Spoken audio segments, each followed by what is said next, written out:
Olá, alunos e alunas, tudo bem com vocês? Professor Cleiton aqui. Sejam bem-vindos a mais uma aula de Contabilidade Aplicada à Administração e hoje trataremos do assunto MEI, Microempreendedor Individual. Iremos ver as possibilidades que envolvem todo esse processo de abertura de empresa, de uma microempresa, na verdade. Mais à frente nós trataremos sobre esses processos de regimes de tributação, de tipos de tributação, para empresas, mas hoje falaremos sobre esse processo de tributação, esse tipo de tributação para microempresa referente ao microempreendedor individual.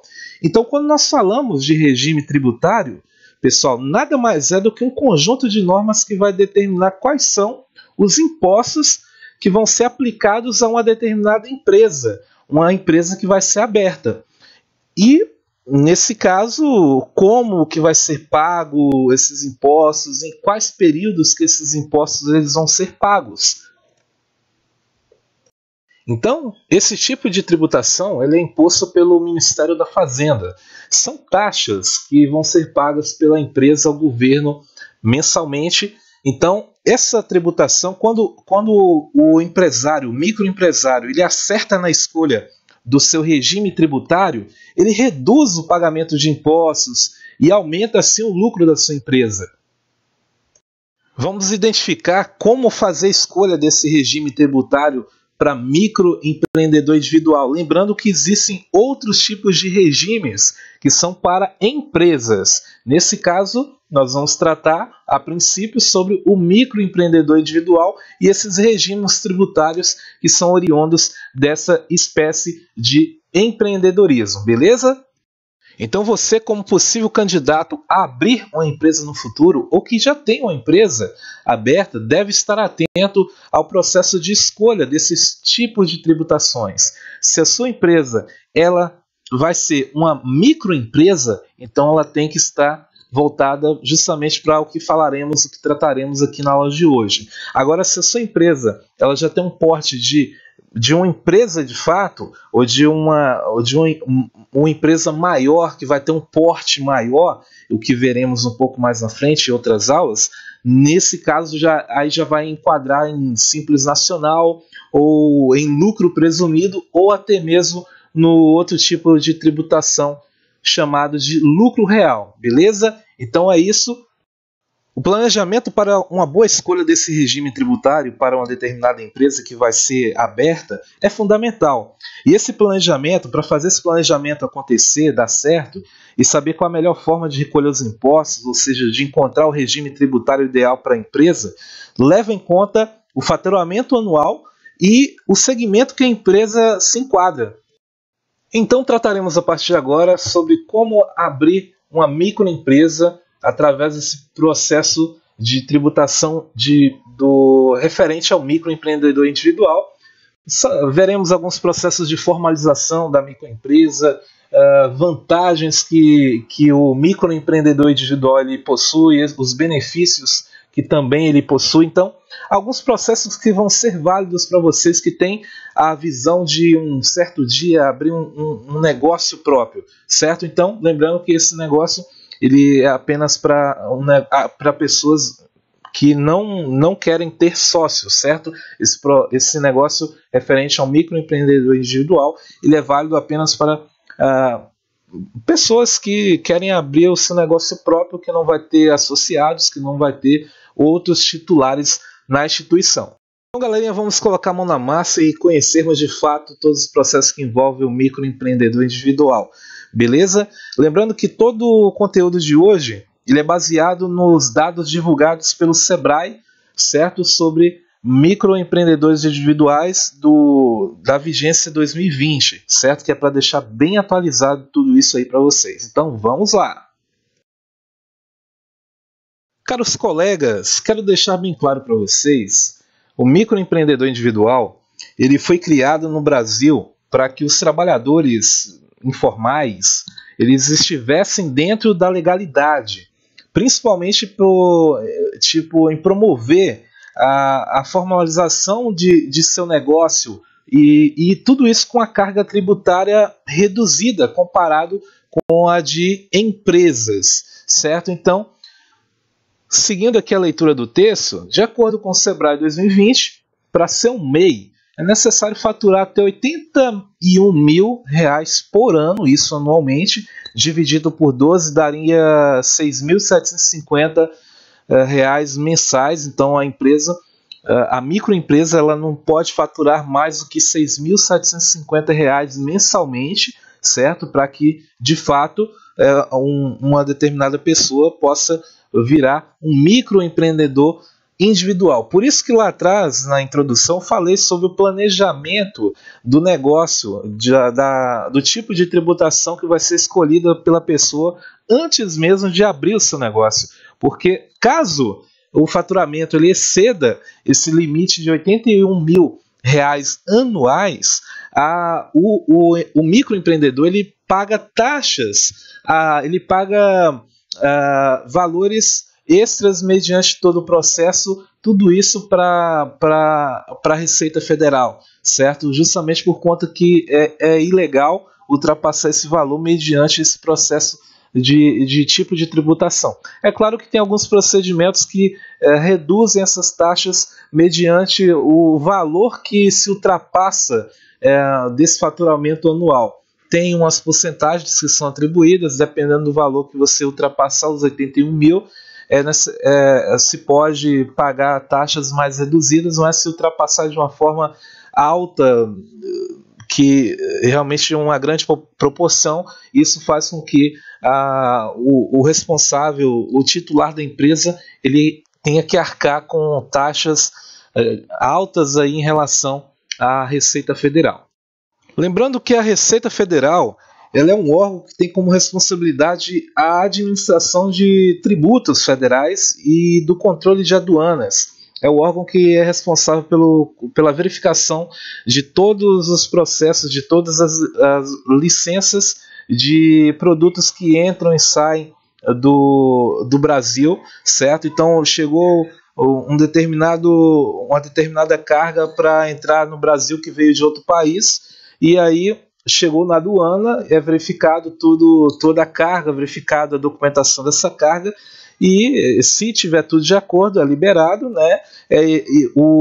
A Receita Federal ela se prontifica a atuar contra contrabando, contra tráfico de drogas, tráfico de armas, tráfico de animais. Então, ela atua nesse processo justamente para fazer toda a verificação da legalidade que é vigente ao país.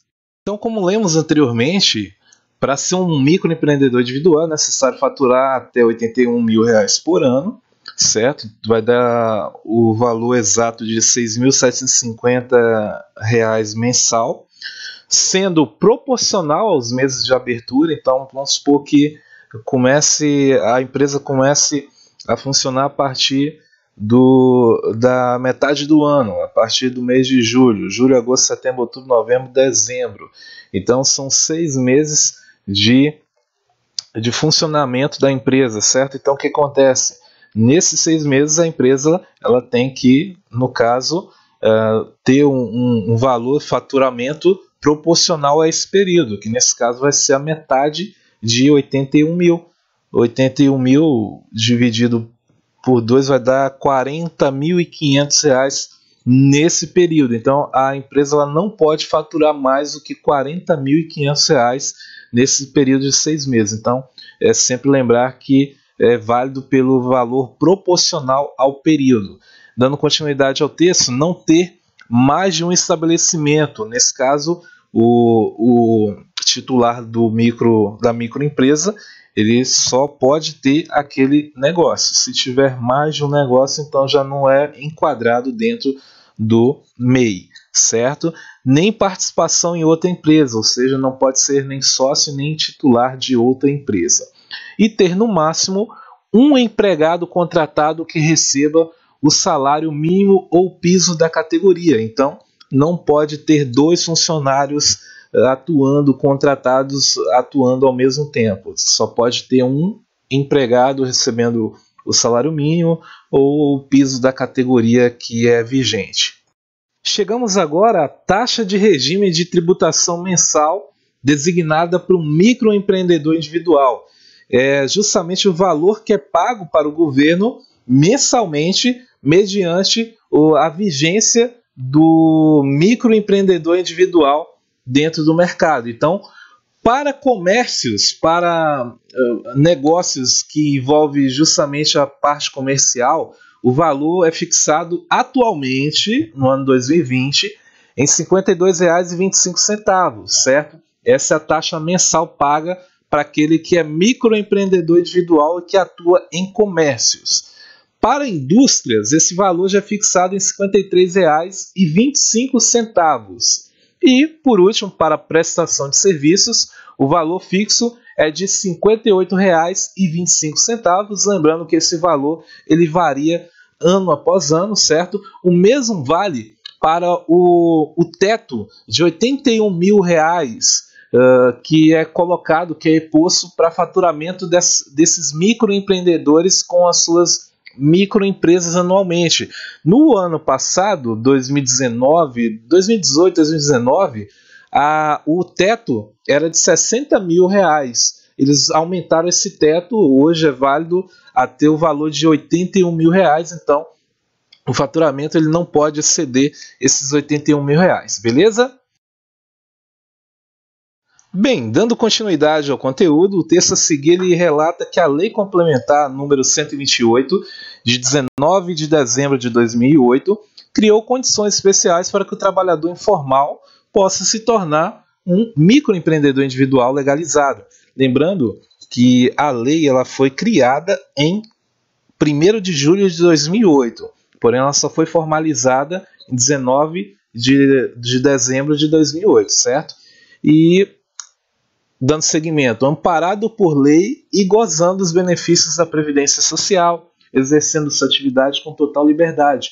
Então, há essas pessoas que tinham a intenção de ter o seu próprio negócio, que não tinha condição de abrir uma empresa de um porte maior, foi dado esse amparo, essa liberdade para poder exercer o seu trabalho com microempresas, certo? Então foi a partir daí que surgiu então o microempreendedor individual. Mas não basta estar formalizado para ter sucesso no mercado. Então, ou seja, não basta estar apenas legalizado para poder de fato entender, para poder de fato faturar, para poder de fato buscar todo o processo de vantagem competitiva dentro do mercado. O texto fala que é preciso buscar capacitação e conhecimento para poder crescer e se tornar competitivo, certo? Então, além de legalizar o negócio, é necessário que a pessoa ela, de fato encare todos os processos, todas as dificuldades que possam aparecer e que então o seu negócio ele possa de fato fluir da melhor maneira possível. Lembrando que existe um percentual de empresas que acabam fechando logo após o processo de abertura. Então, para que a empresa de fato lá dê certo, então vai depender muito da vontade, da disponibilidade do seu titular para poder de fato levar o negócio à frente, tocar o seu negócio, né, e obter o sucesso que se coloca como objetivo dentro do mercado. Então trataremos logo mais sobre a formalização da empresa, que nesse caso é todo o processo que envolve a organização, o planejamento e de fato o processo de abertura da empresa para que a empresa ela possa tocar o seu negócio e de fato atuar dentro do mercado. Ok, então chegamos aqui à formalização do microempreendedor individual frente ao mercado, ou seja, legalizar de fato a sua microempresa para que ela possa estar atuando dentro do mercado. Então, fala aqui no texto que a lei do microempreendedor individual garante a formalização do seu negócio sem qualquer custo inicial. Então, ele não tem que pagar taxa para poder fazer esse processo de formalização, certo? Então, para isso, o empreendedor ele precisa estar de acordo com os seguintes pré-requisitos que vamos ver a seguir. Primeiro deles, faturar até R$ 81 mil por ano. Foi aquele processo que eu falei para vocês, referente ao teto que deve ser posto em relação ao faturamento da empresa. Ela pode faturar 10, 20, 30, 40, 50, 60, até 70, 81 mil. Pode faturar aí 80.999, 81 mil, certo? Porém, não pode estar ultrapassando esse teto. Então, ou seja, exige que o titular do negócio ele faça um planejamento e entenda que o negócio dele está apto para exercer a função de um microempreendedor individual, de se enquadrar no MEI, certo? Se o planejamento obtido por esse titular do negócio, ele obteve uma previsão de que o faturamento anual ele vai ultrapassar os 81 mil, então ele já parte para um outro tipo de tributação, o Simples Nacional, por exemplo. Então, há necessidade de fazer esse planejamento, de identificar e chegar no momento de fazer a formalização e colocar no processo no sistema que, de fato, aquele titular ele quer exercer a taxa tributária de um microempreendedor individual. Beleza? Outra situação, outro ponto, outro pré-requisito: não participar de outra empresa como sócio ou titular. Já falamos também anteriormente sobre isso. Então, o titular do negócio ele não pode ter outra empresa vigente, certo? Então, já tem uma empresa que é formalizada no Simples Nacional, que atua no mercado, e ele quis abrir um outro negócio, porém um micronegócio, uma microempresa, e nesse caso ele vai ser o titular desses dois negócios. Não pode. Então, se já tem uma outra empresa atuando no mercado, esse participante ele não pode querer abrir uma microempresa, justamente porque ele já tem uma empresa aberta em vigência, certo? Então ele não pode ser nem sócio e nem o titular, certo? Terceiro ponto: trabalhar sozinho ou ter no máximo um empregado. Então, quem abre um micronegócio ele vai ter que, de fato, se colocar à frente do serviço, e caso tenha necessidade de colocar uma pessoa para atuar juntamente com ele, ele vai contratar apenas um funcionário que vai estar ali atuando e ajudando ele naquele segmento, beleza? No caso de afastamento legal deste empregado, poderá contratar outro temporariamente até que o empregado vigente ao negócio possa de fato atuar, retornar suas funções. E por último, não possuir filial, ou seja, vai ter aquele microempresa, aquela microempresa, e não pode abrir filiais daquele negócio devido ao fato de estar se enquadrado dentro do MEI, que é o microempreendedor individual. Então, é um empreendimento único que não pode ter mais do que aquele negócio próprio, tem que ser somente aquela vigência ativa. Ainda falando sobre o processo de formalização, lembre-se também de que é necessário conhecer as normas da prefeitura ou administração para o funcionamento de seu negócio, seja ele qual for, beleza? O processo de formalização ele é gratuito e você consegue realizar ele pela internet, tá? É claro que se você tiver dificuldade de realizar todo o processo, de fazer o seu cadastro como microempreendedor individual, você pode procurar uma contabilidade que também pode estar te auxiliando, te ajudando nessa realização dos procedimentos. No momento da formalização, tenha em mãos os documentos necessários e também o telefone, pois será enviado o código por SMS para o telefone celular cadastrado pelo usuário, que será utilizado para confirmar os processos de formalização, alteração e também de baixa, beleza? Então são apenas algumas dicas que realmente possibilitam todo o processo de formalização da empresa, nesse caso da microempresa como um microempreendedor individual.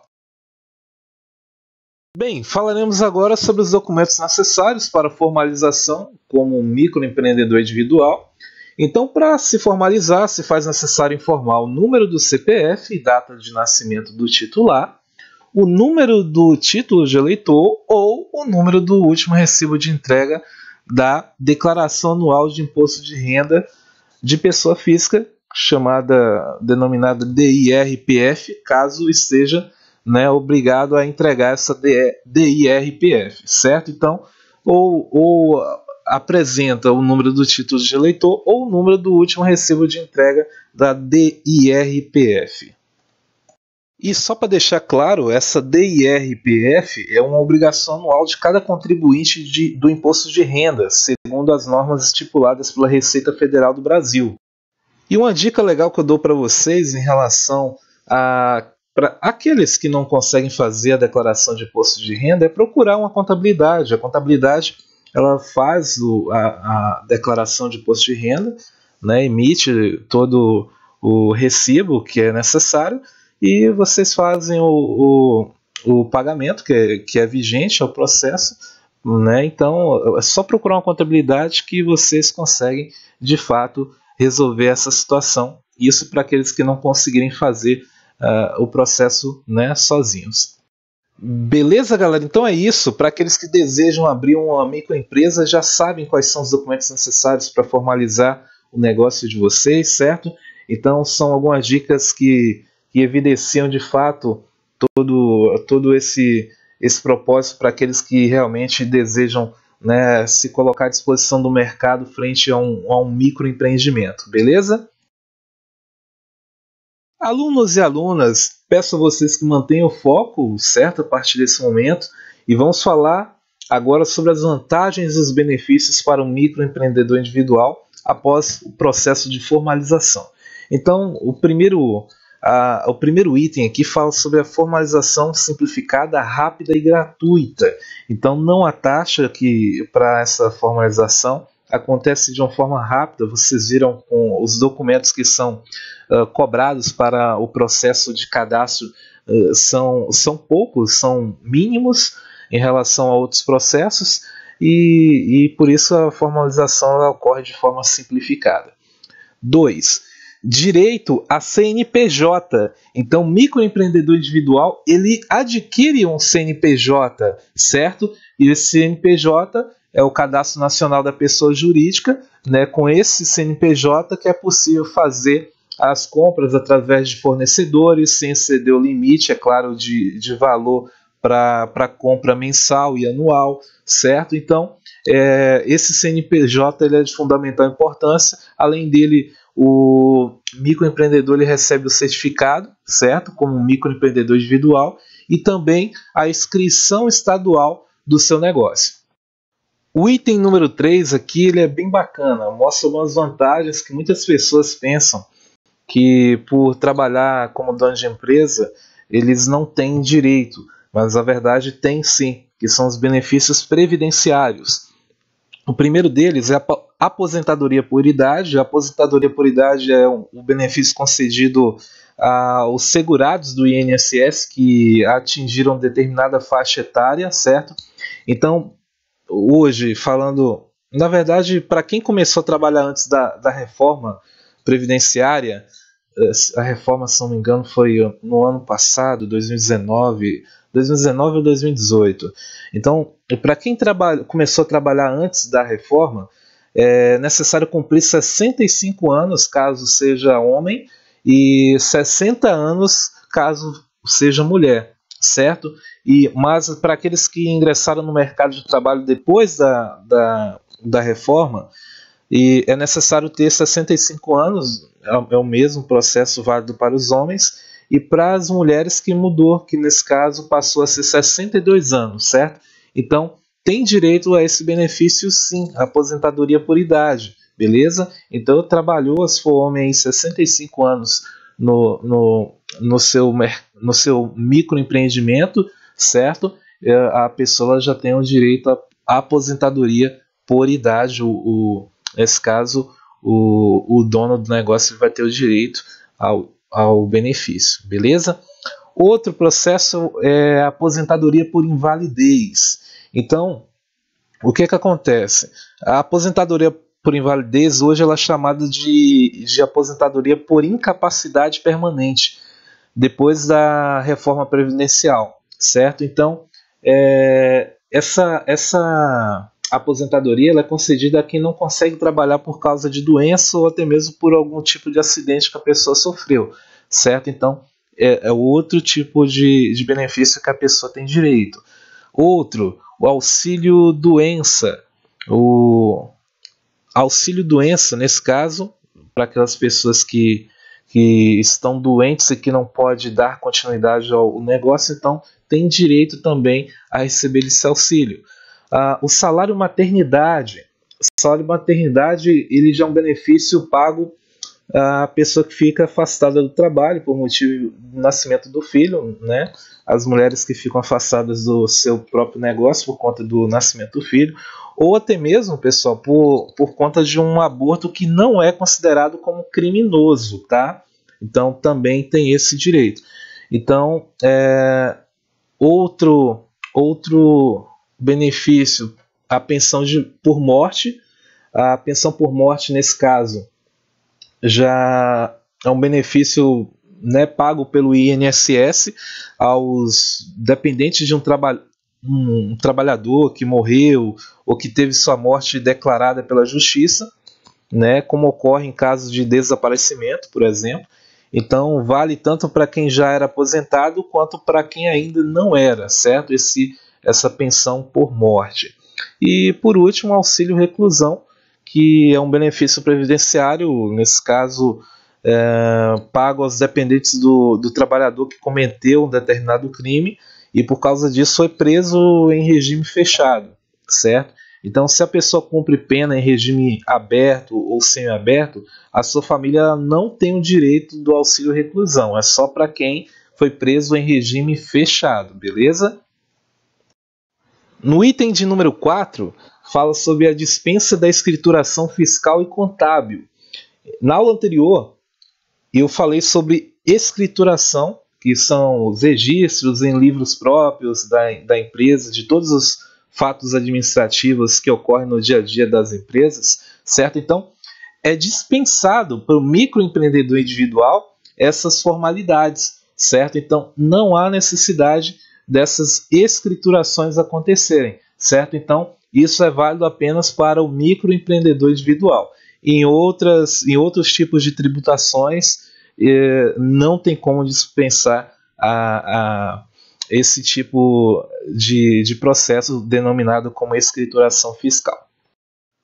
Outro direito no item 5 é quanto às emissões de notas fiscais. Então, se tiver que emitir notas fiscais para outras empresas, então o microempreendimento de determinado titular pode realizar essa atividade sem problema nenhum.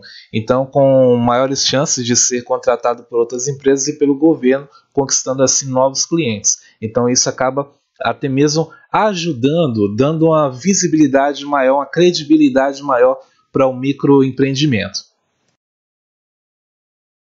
Dando continuidade com as vantagens e os benefícios para o microempreendedor individual, o item número 6 fala que mesmo quando emitir para outra empresa, o MEI pode ser dispensado da emissão de notas fiscais se a empresa emitir nota de entrada. A nota de entrada, pessoal, é o documento para comprovação fiscal da movimentação de mercadorias que são recebidas pela empresa, ao contrário da nota de saída, fiscal de saída, que é quando você vende algo, certo? Então, só para deixar isso bem claro.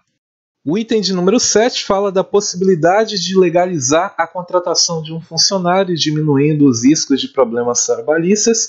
Então, caso o microempreendedor individual ele não consiga dar conta do serviço, ele pode simplesmente contratar um funcionário, não pode ser mais do que um, certo? O item de número 8 fala sobre a maior segurança jurídica e menos problemas com a fiscalização devido ao negócio ser um microempreendimento. O item de número 9 já fala sobre dispensa de vistoria prévia para atividades de baixo risco, também devido ao fato de ser um microempreendimento. O item de número 10 fala sobre maior acessibilidade aos serviços financeiros, como a possibilidade de abrir contas bancárias empresariais, de tomar empréstimos exclusivos para empresas deste porte, é claro, e contratar outros serviços financeiros para ajudar na gestão do seu negócio. O item de número 11 já emprega que o alvará de funcionamento provisório ele pode ficar ativo por 6 meses. Então, durante 6 meses, o microempreendedor individual ele vai ter o seu alvará legalizado, funcionando legalmente, de acordo com todos os procedimentos. E após esses 6 meses, ele já precisa buscar o alvará na prefeitura para que o seu negócio ele possa estar continuar legalizado de acordo com a lei. O item de número 12 fala sobre isenção de taxas de alvarás, licenças e cadastros. As renovações do alvará, das licenças e dos cadastros para funcionamento, elas vão ser gratuitas, certo? As renovações, beleza? A família do microempreendedor individual ela também tem direito a alguns benefícios. Podemos chamar de vantagens. Quais são elas? A pensão por morte, nesse caso é o benefício previdenciário pago pelo INSS aos dependentes, aos familiares do trabalhador que morreu, né? Ou que teve a sua morte declarada mediante processo judicial, como ocorre nos casos de desaparecimento, como eu citei anteriormente, certo? Então, vale tanto para quem já era aposentado ou para quem ainda não era aposentado. Então, familiares de todos esses tipos de situações, eles podem receber a pensão por morte. E o segundo é o auxílio reclusão, que é o benefício pago aos dependentes, à família do trabalhador que cometeu um crime, né, por conta disso ficou preso em regime fechado. Se essa pessoa ela compra um regime aberto ou semiaberto, a família não vai ter o direito ao auxílio reclusão. Caros alunos e alunas, após o negócio ele ser formalizado, todo microempreendedor individual ele passa a ter direitos e oportunidades, e nós vamos ver alguns desses direitos e oportunidades para o microempreendedor individual. O primeiro deles fala sobre participar de treinamentos e capacitações no Sebrae para aprender a gerenciar melhor o negócio, competir no mercado e ter mais lucro e sucesso, certo? Então, um processo de aprendizado que o Sebrae disponibiliza para o microempreendedor individual. Item de número 2, receber visitas técnicas gratuitas de agentes de orientação empresarial pelo programa Negócio a Negócio. Então, há esse programa que faz essas visitas técnicas a ponto de fazer também orientações sobre o negócio, né, e tentar, assim, de fato, melhorar todo o processo que é aplicado na microempresa.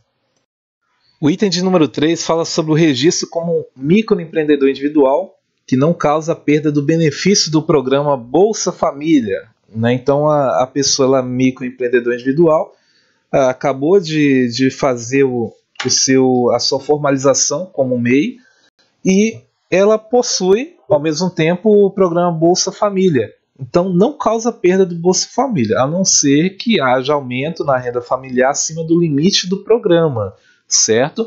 E aí, nesse caso, o cancelamento do benefício ele não acontece de forma imediata, ele só será efetuado no ano de atualização cadastral do microempreendedor individual, que acontece geralmente em todo mês de janeiro de cada ano, onde a contabilidade ela faz a verificação de todos os processos que foram obtidos pela empresa, se de fato a empresa ela faturou dentro dos R$81.000 ou se excedeu esse valor e se excedeu a todo um processo de modificação do tipo de tributação que é vigente aquela empresa, aquela microempresa, ela pode passar a ser uma empresa, ela sai de microempresa e vira uma pequena empresa, certo? Então aí sairia do processo de microempreendedor individual para o Simples Nacional, para a tributação conhecida como Simples Nacional. O item 4 fala que o aposentado por invalidez que retorna ao trabalho como MEI ou realizando qualquer outra atividade é considerado recuperado e apto ao trabalho. Portanto, ele deixará de receber o benefício por invalidez, certo? Então, a pessoa que sofreu um acidente ou que tinha uma doença e que recebia o benefício por invalidez, ele abriu um microempreendimento, ele se tornou titular de uma microempresa e ele vai ter o seu benefício cancelado pelo fato de ser considerado como apto a atuar dentro do mercado de trabalho. O item número 5, sobre direitos e oportunidades do microempreendedor individual, fala sobre uma situação muito importante para que todos possam ter conhecimento dessa situação. O beneficiário de seguro-desemprego que se formalizar como microempreendedor individual não será mais considerado como desempregado, portanto, ele não fará jus ao seguro-desemprego. Então, vamos supor que a pessoa está recebendo seguro-desemprego, né? Acabou de sair da empresa, está recebendo o seu seguro-desemprego, e ele abriu uma microempresa, né? Formalizou aquele empreendimento e começa a atuar. Ele automaticamente para de receber o seu seguro-desemprego. O mesmo vale, pessoal, para uma pessoa que, por exemplo, trabalha em uma determinada empresa e, ao mesmo tempo que ela trabalha com carteira assinada em uma empresa, ela abre um microempreendimento, né? Ela passa a ser titular de uma microempresa, né? nesse mesmo período de tempo, e ela perde o direito a receber o seguro-desemprego quando ela sair da empresa onde ela tem carteira assinada.